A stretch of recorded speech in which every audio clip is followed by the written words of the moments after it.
بسم اللہ الرحمن الرحیم۔ یہ وظیفہ نہایت مجرب اور آزمودہ آسان ہے۔ شوگر کے لیے بے مثال وظیفہ ہے۔ جن لوگوں کو شوگر ہے تو وہ علاج اثر بھی نہیں کر رہا ان کو، تو ان کے لیے نہایت ہی آسان اور مجرب وظیفہ۔ ہر نماز کے بعد 100 مرتبہ یہ دعا پڑھیں، یہ وظیفہ کریں، اللہ تعالیٰ کی رحمت سے شوگر کی بیماری سے نجات حاصل ہوگی۔ اور یہ مسلسل لگاتار 41 دن پڑھنا ہے، اس کو ناغہ نہیں کرنا، یہ بلا ناغہ پڑھنا ہے۔ وظیفہ یہ ہے: بسم اللہ الرحمن الرحیم، ربی ادخلنی مدخل صدق واخرجنی مخرج صدق واجعل لی من لدنک سلطانا نصیرا۔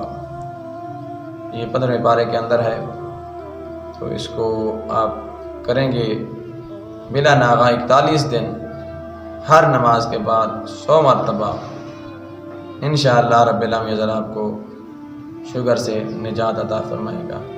رب العالمین تمام بیماریوں سے نجات عطا فرمائے، جو بیمار ان کو شفا کاملہ عاجلہ عطا فرمائے۔